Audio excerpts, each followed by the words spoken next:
Tonight, exceeding expectations, Canada's economy adds tens of thousands of jobs.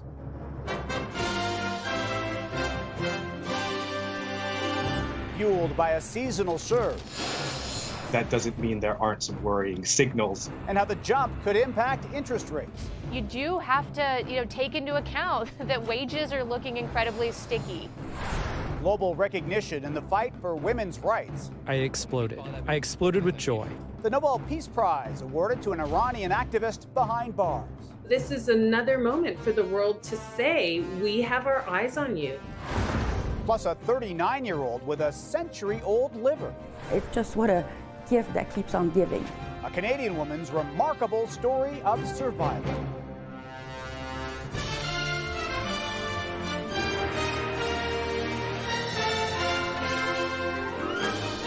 CTV National News with Omar Sachedina. Reporting tonight, John Venavali Rao. Good evening. We begin with some surprisingly strong job reports blasting way past expectations. And while good for job seekers, for those with a mortgage or a loan, the news may not be so welcome. The country added 64,000 jobs in September, tripling estimates.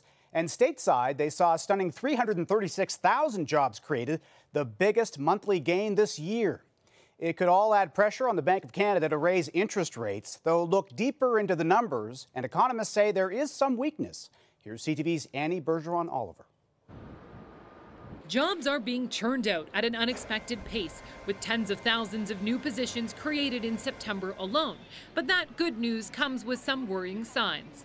The headline number looks very big, but I think it's kind of squishy. It's kind of soft.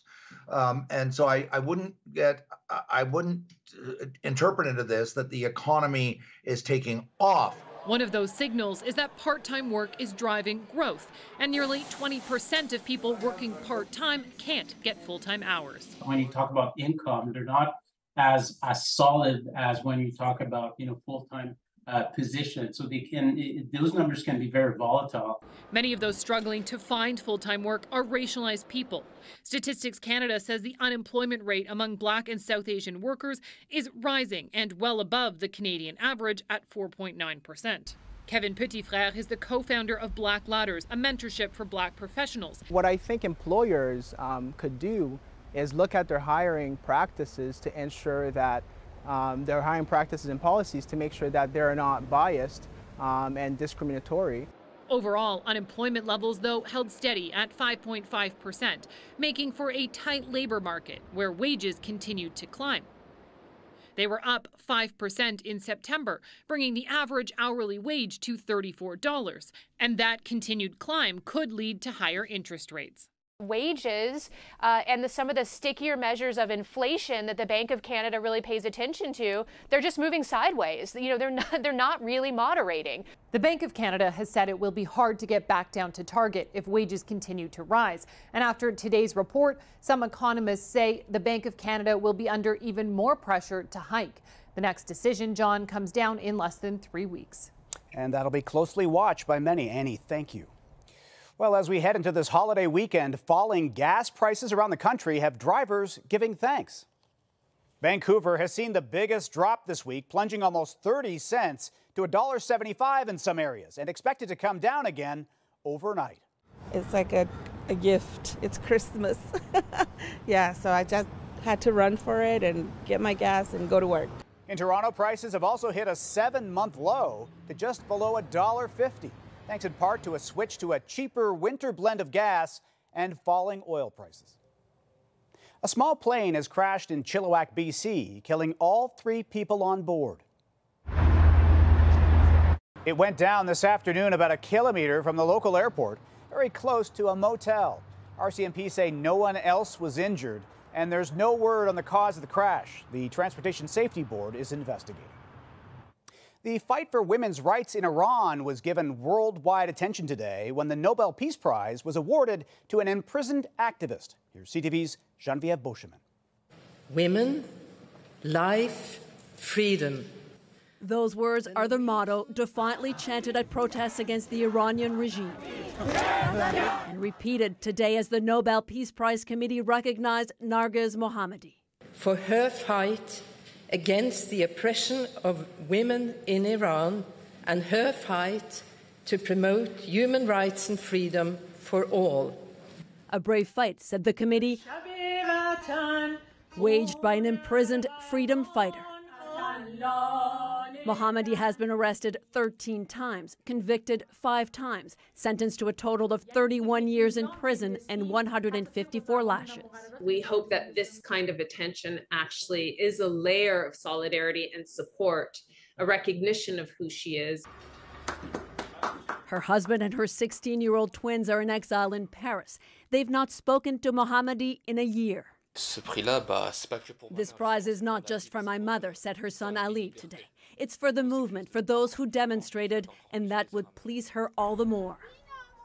Over the past year, hundreds of thousands took to the streets of Iran, angered by the death of Mahsa Amini. She died in custody after the morality police arrested her for improperly wearing her veil. Even from behind bars, Mohammadi led her fellow inmates in chants of woman, life, freedom. Nobel laureate Shireen Ebadi says the award now sends a strong message that the world is watching. If you know Nargis, you can't stop yourself loving her. Mariam Shafipour now lives in Canada. She met Mohammadi in Iran as a student activist promoting women's rights, and for a time she was in prison with her. Along with Mohammadi's family, she has repeatedly campaigned for her release.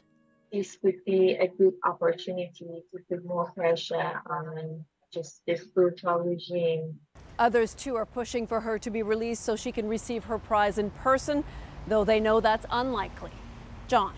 A truly courageous honoree. Genevieve, thank you. A man from Northern Ontario will soon be sentenced for the cold case murders of 2 Toronto women for crimes dating back to the early 1980s. As CTV's Adrian Gobriel reports, it's putting a spotlight on breakthroughs in DNA technology and a warning the details are disturbing. It's really something that, we've all been waiting for 40 years. Sean McCowan was just 13 years old when his sister, Erin Gilmore, was viciously murdered. My brother and I had spent the night before the murder at my sister's apartment. It was 5 days before Christmas. December 20th, 1983, a stranger broke into Gilmore's Toronto apartment. The 22-year-old was bound, gagged, raped, stabbed twice, and left for dead. She opened the door, then may have been stabbed in the back. 4 months earlier, 45-year-old Susan Tice was in her Toronto home when an intruder forced his way in, sexually assaulting the mother of 4. She was stabbed 13 times. We now know the man behind both murders is Joseph George Sutherland of Moosonee, Ontario, who for nearly 4 decades was unknown to police. This particular individual wasn't even a person of interest in the investigation, and now 40 years later, we're utilizing genetic genealogy. Thanks to DNA profiles voluntarily uploaded to public databases through ancestry websites, investigators were able to compare historic DNA from the crime scene to run a recent search, which led them to Sutherland, who this week pleaded guilty to 2 counts of second-degree murder. It's an investigative tool being utilized more often by forensic scientists. Genetic genealogy really is a fantastic tool, and it has the potential to solve a lot of cases. In an agreed statement of facts, Sutherland now admits he assaulted both women through forced sexual intercourse and repeatedly stabbed them with the intent to kill. I don't think that realistically 5 years ago any of us thought we'd ever get to this day. So many years of pain, so many questions, now answered. Finally putting this guy away is the ghost is no longer out there and sort of roaming around, and we finally know who it was and what he did. After decades, the families of victims may finally be able to begin healing once Sutherland is sentenced here on December 14th. Adrian Gobriel, CTV News, Toronto. We have another update tonight on the Canadian grandmother suddenly freed from a Hong Kong jail. She says she'd been duped into smuggling cocaine, and as she finally came back home, CTV's W5 was there. Here's Avery Haynes.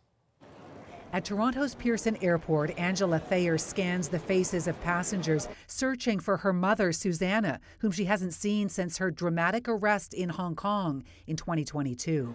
Oh, is that my mama? Is that my mommy?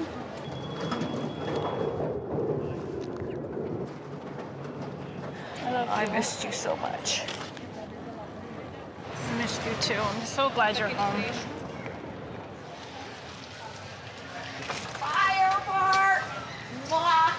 A mother and daughter reunion that neither thought would happen. I felt I was going to spend the rest of my life and die in jail. 9 months is a lifetime, you know, because life is precious.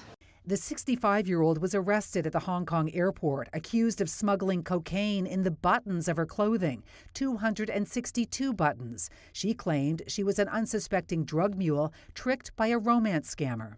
I wasn't aware that I even had drugs on the buttons of the tops. W5 obtained this interrogation video showing Susanna pleading her innocence, and it becomes clear she was denied a lawyer and forced to sign documents. Did you agree to conduct this video interview in the absence of your legal representative?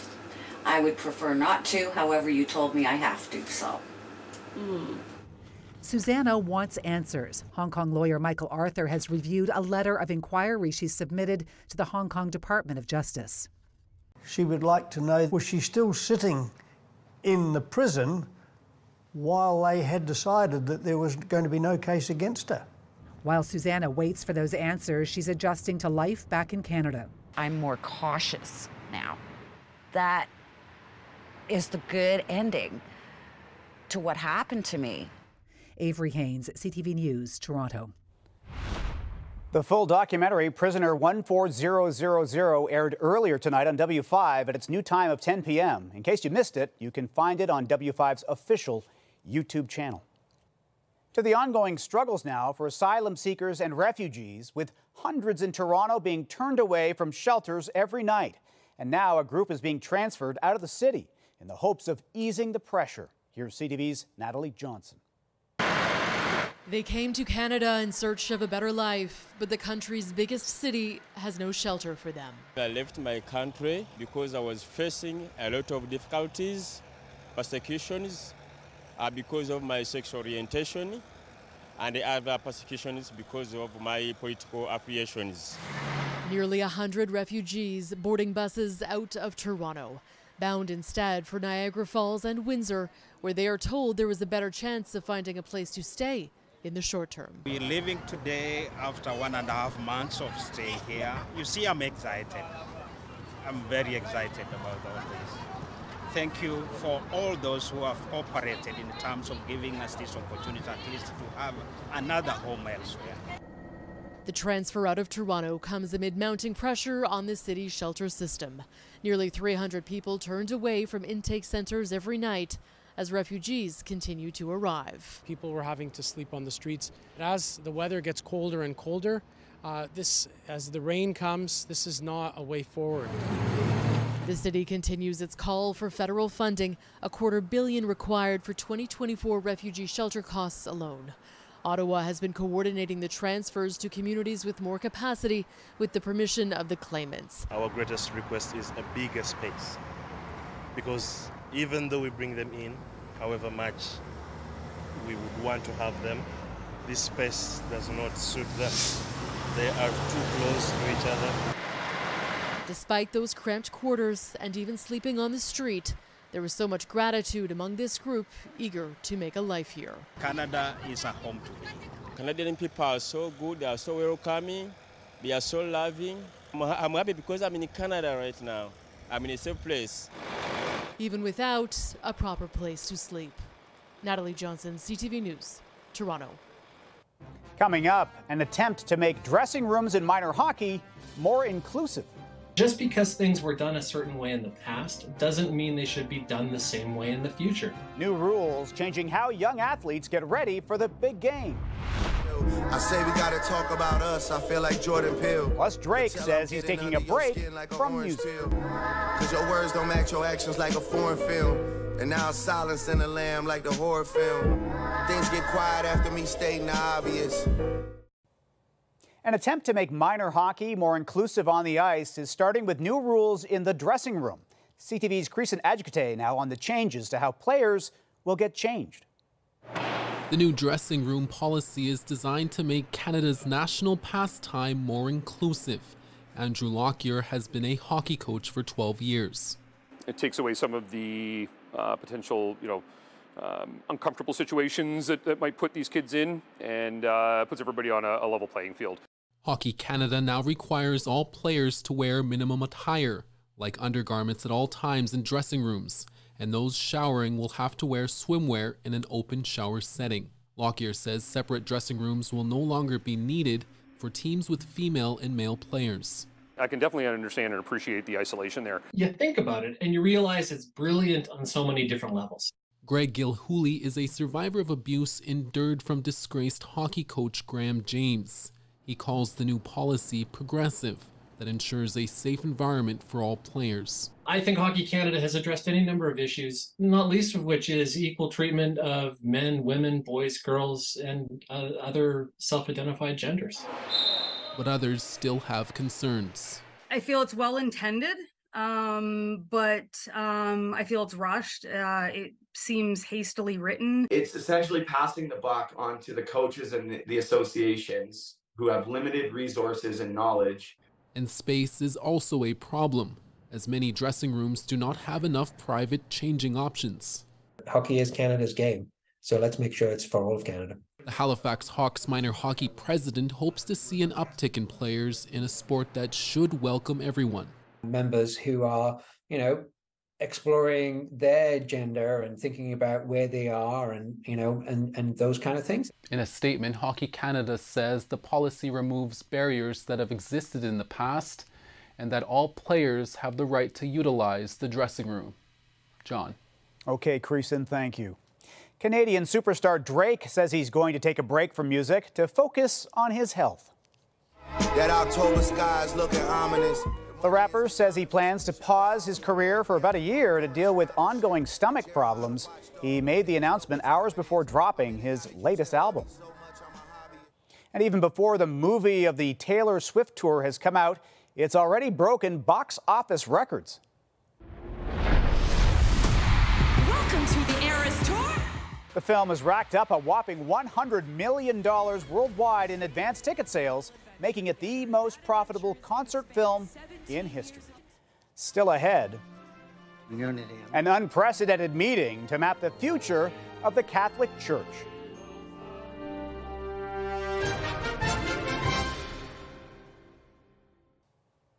A global gathering has been underway in Vatican City this week that could help chart the future course of the Catholic Church.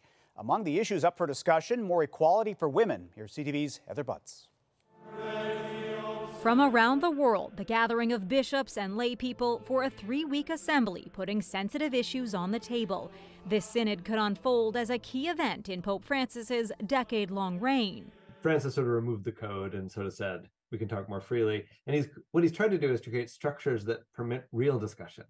The themes focus on priestly celibacy, LGBTQ outreach, allowing women into the priesthood, and climate change. The Pope isn't saying all of this is just up for grabs, but he's saying all of it is something that we need to discern together. For the first time, lay people, including women, can attend and vote. Outside the official meetings, community groups from around the world who help set the tone for this synod. We're here in support of those conversations, and we hope that they continue to be courageous, bold, and inclusive. Standing in solidarity, a Canadian contingent. In a changing world, you need to change to meet the needs of your parishioners. It's not just for the women who feel called to be priests, but it's also important for the members of our church to be pastored and ministered to by women. As more and more pews sit empty, many Catholics say the church has no choice but to modernize, setting a new path for this institution and others to follow. The fact that they can treat women like second-class citizens in their own organization, to me that sends a message to other societies and organizations or religions. Many are calling on the church to be accountable with women, sexual abuse scandals, and its legacy in residential schools. Mary Ellen Chown wants to see less talk and more action. The church has had a credibility problem for a long time. We're going to need structural change urgently. I just think with the problems of the world too, we can't wait to be a huge institution that can model equality and inclusion and justice. While some are eager for more immediate change, the second and final part of this synod won't take place until next fall. Heather Butts, CTV News, Toronto. People living in a Wisconsin neighborhood got a crash course in ranching. Boy, they're big animals. They found a herd of more than 3 dozen cows wandering around their yards. The animals got out of a nearby farm when a barn door was left open. They were moving because there's a pretty good vertical drop there. And, it was like the bulls at Pamplona or something like that. The residents managed to round up the cheeky cows that remained utterly calm, and farmhands took them back home. After the break, a lifetime of gratitude. The old liver still giving its recipient newfound appreciation.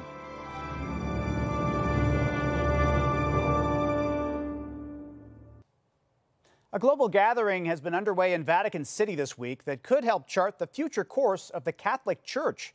Among the issues up for discussion, more equality for women. Here's CTV's Heather Butts.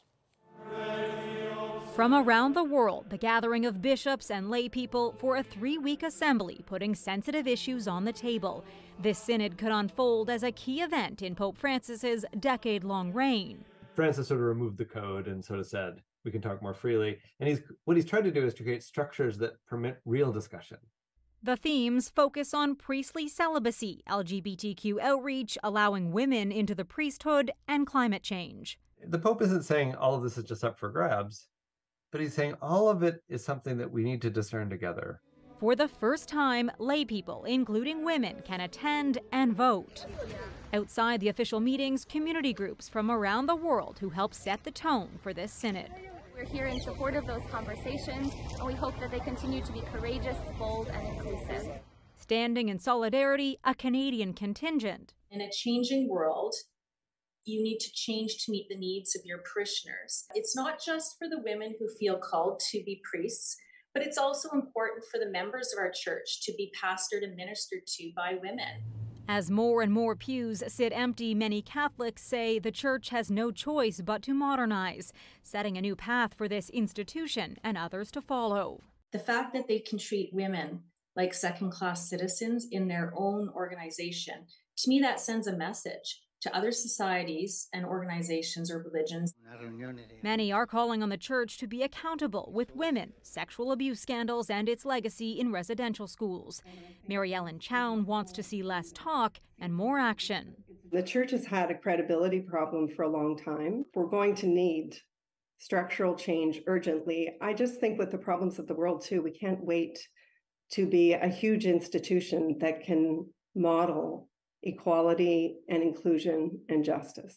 While some are eager for more immediate change, the second and final part of this synod won't take place until next fall. Heather Butts, CTV News, Toronto. People living in a Wisconsin neighborhood got a crash course in ranching. Boy, they're big animals.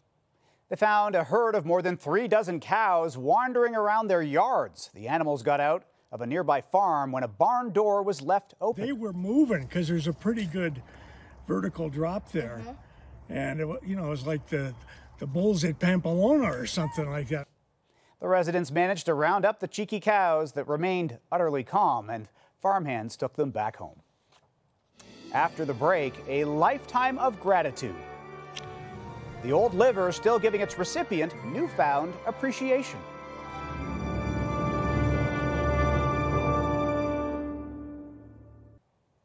We leave you tonight with the enduring gift of life and time. 20 years after receiving a liver transplant from an elderly donor, a Quebec woman is about to mark yet another Thanksgiving in good health and full of gratitude for every moment. Here's CTV's Vanessa Lee. At 39 years old, Audrey Deschenaux has an appreciation for life few can fully understand. She has a permanent reminder of the day she almost died. I was traveling to Toronto on a solo backpack trip when I suddenly fell ill. I was found unconscious and I woke up a week later with a liver transplant. Doctors discovered she had acute fulminant hepatitis, meaning her liver was failing quickly. In those moments, an 88-year-old Quebec farmer was dying due to cerebral failure. His liver saved her life. I was 19, so that one was meant to be a bridge. They knew that the match wasn't great, that the daughter was aged, but it was going to give us time, and time it gave us. In that time, she has gotten married. Her wedding dress was green, the color of organ donation awareness. And she has 3 daughters, now teenagers. Their father is the man who found her when she collapsed and has been by her side since. I never expected for Audrey to do so well. That liver has helped us all.